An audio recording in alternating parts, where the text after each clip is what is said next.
The committee meets today. I want to apologize for keeping you waiting, Secretary Carter and General Dempsey and Secretary McCord. We had a vote and members will be arriving. The committee meets today to receive testimony on the Department of Defense's fiscal year 2016 budget request, the associated future years defense programs, and the posture of U.S. armed forces.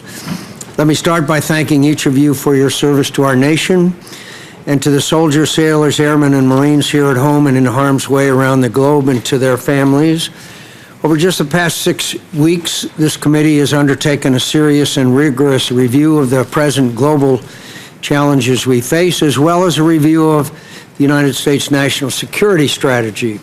We've received testimony from some of America's most experienced statesmen and leading strategic thinkers. A unified and alarming assessment has emerged from these national leaders.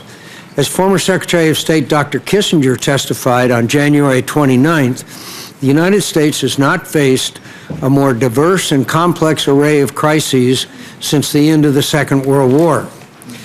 Given the accumulating dangers we face, it is notable that the President supported the Department of Defense in requesting a level of defense spending that is roughly $38 billion above the caps imposed by the Budget Control Act and sequestration, which mandates nearly $1 trillion in defense cuts over 10 years.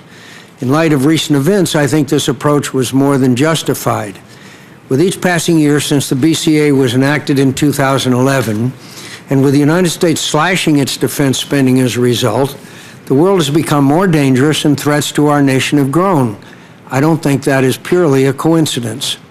The President's budget request responds to many critical priorities, particularly addressing cyber and space vulnerabilities, military readiness shortfalls, and essential long-term modernization initiatives. At the same time, the President's request reflects budget-driven policy decisions that would reduce some critical military capabilities, either through the early retirement or cancellation of existing systems, deferred development or procurement of new systems, or withheld funding for proven requirements. This committee will closely scrutinize these decisions and seek to meet urgent and legitimate military needs where possible. As for meeting our growing national security requirements, General Dempsey's prepared testimony this afternoon states that the President's request is, quote, at the lower ragged edge of manageable risk, and leaves, quote, no slack, no margin left for error or strategic surprise. I would go further. I question whether the Defense Department's current strategy, which was released in January 2012, has not been overtaken by world events, which would suggest the need for new strategic guidance and even more defense spending than the President's request. Just consider the events of the past year alone. Russia has challenged core principles of the post-war order in Europe by invading and annexing the territory of another sovereign nation. A terrorist army that has proclaimed its desire to attack America and its allies now controls a vast swath of territory in the heart of the Middle East. Iran continues its pursuit of nuclear weapons while expanding its malign influence across the region. North Korea mounted the most brazen cyber attack ever on our territory, and China has stepped up its coercive behavior in Asia, backed by its rapid military modernization. The findings of last year's National Defense Panel cast serious doubt on whether our military can fulfill even the current strategy at acceptable risk. This bipartisan group of military commanders and policymakers stated that the defense spending cuts imposed by the BCA and sequestration, quote, constitute a serious strategic misstep. More ominously, the panel concluded that, quote, in the extreme, the United States could find itself in a position where it must either abandon an important national interest or enter a conflict for which it is not fully prepared, unquote. Based on its findings, the National Defense Panel recommended unanimously that Congress and the President immediately repeal the BCA and return at a minimum to the last strategy-driven budget proposed by former Secretary of Defense Robert Gates in 2011. That would mean $611 billion for the discretionary base budget for the Defense Department in fiscal year 2016. But here, too, I would note that the world has changed significantly since 2011, and this recommendation is more likely a floor, not a ceiling, of what we as a nation should be considering for our own defense.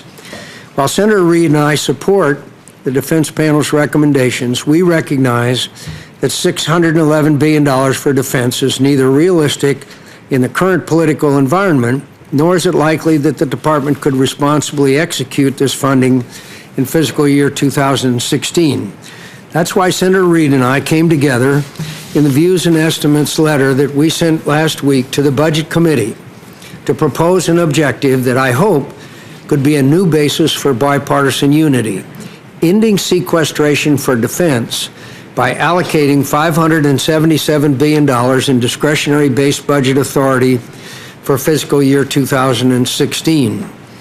I recognize there are differences of opinion over broader fiscal questions, especially how to approach non-defense discretionary spending, but continuing to live with the unacceptable effect of sequestration is a choice. Sequestration is the law, but Congress makes the laws. We can choose to end the debilitating effects of sequestration, and we must, because at sequestration levels it is impossible to meet our constitutional responsibility to provide for our national defense. We look forward to the witnesses' testimony today and hope that they will cover a broad spectrum of the policy and resource issues the department confronts. I would also ask our witnesses to share their views on the current situations in Ukraine and in Syria and Iraq. I want to thank Senator Reid for his continued bipartisan cooperation has been characterized our relationship for many years, especially on this joint letter to the Budget Committee.